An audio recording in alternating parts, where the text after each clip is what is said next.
Today's social media segment is brought to you by South Louisiana Bank. It's better when we bank together. Waits and Downer, attorneys at law. Terrebonne Ford, built Ford tough.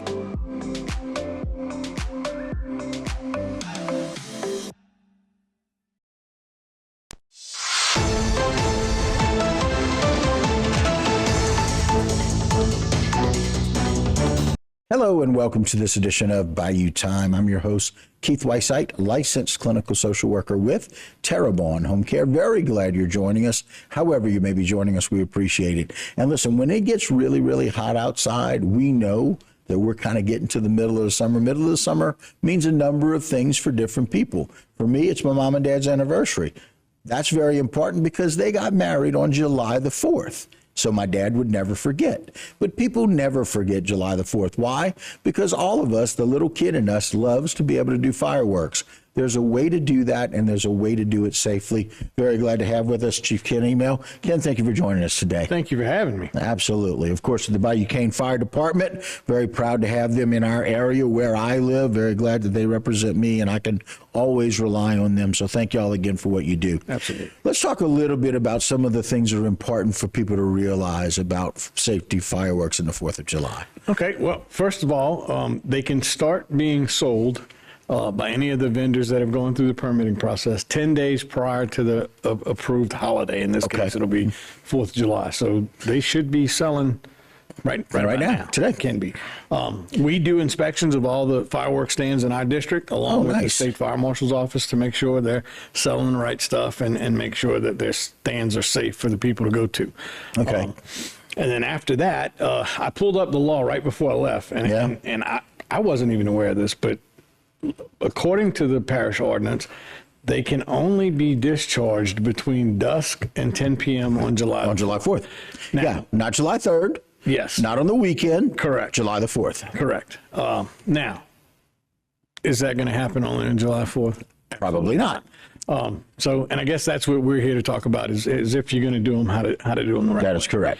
From our professional standpoint, I guess the thing that we try to impress upon our citizens the most is the best way to enjoy fireworks for the 4th of July or the Christmas and New Year's season is to leave it to the professionals and to go to the shows that we sometimes have.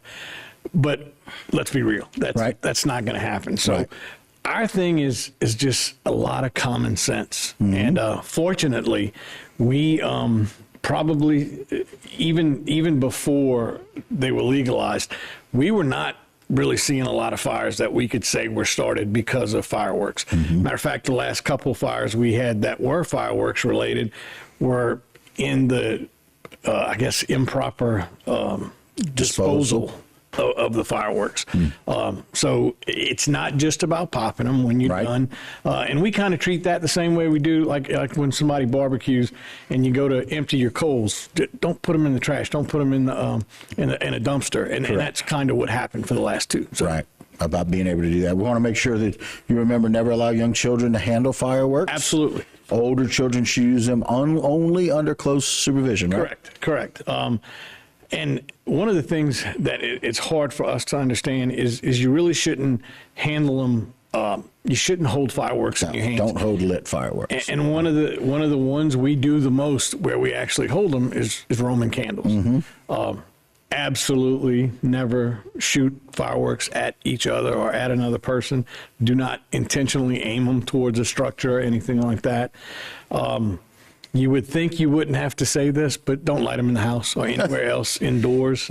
And don't relight them if they malfunction. Correct. I mean, come on. There's some really simple, ABCs to follow. Absolutely. One of the things that we recommend is if you are going to do your own little home fireworks show, stretch the garden hose out to it. It's not a bad idea. Have a bucket of water where you can put things into that have been discharged before you put them in the garbage can and stuff like that. So again, it's really just a lot of common sense. And sparklers, even though they don't seem like fireworks, they are. They burn quite hot.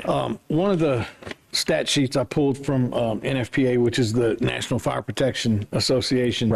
And it's got sparklers, 1,200 degrees Fahrenheit in big letters at the top of the thermometer. But just to give you what 1,200 degrees is like, water balls at 212. We bake cakes at 350 degrees. Wood burns at around 575 degrees. Glass will melt at 900 degrees. And a sparkler is 1,200. So it's hot. It really and is. the worst thing that we could see is, and a lot of people think, it's going to make a cute picture. It's going to make a great picture. I can have my child holding a sparkler. That's kind of what they're marketed towards. But they can burn your child really, really bad.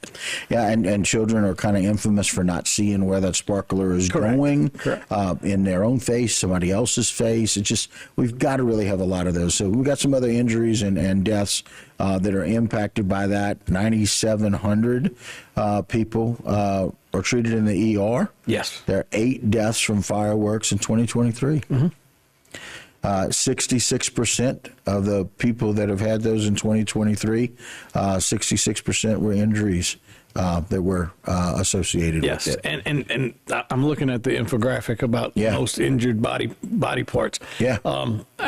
Obviously, we don't have the pictures here, but just Google firework extremity injuries, and it'll surprise you. Yeah, rather graphic. Yeah, absolutely. And so we don't think about the impact, but they are fireworks.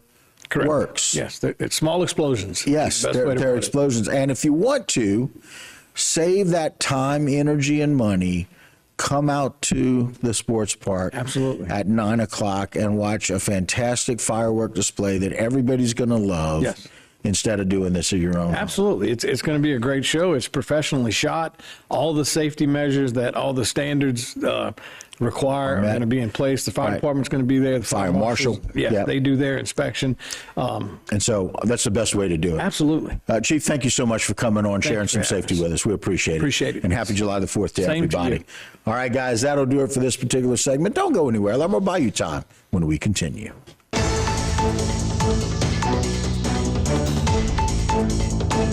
From the moment you walk into the showroom floor at Trapp Cadillac, you understand our commitment to providing a truly exceptional experience for all returning and new customers.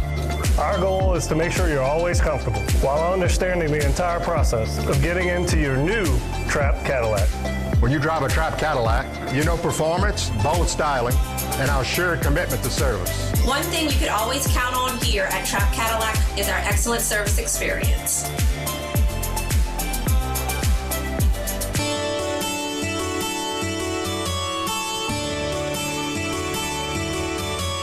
Jack Bay down to Point Ocean, Thibodeau to Grand Caillou, HTV's part of you.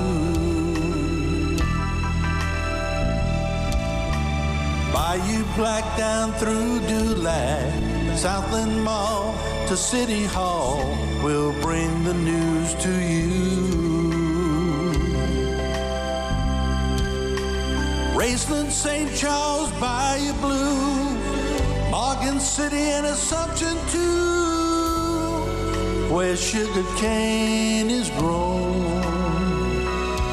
So much to see on HTV. Stick with us 'cause we're your home.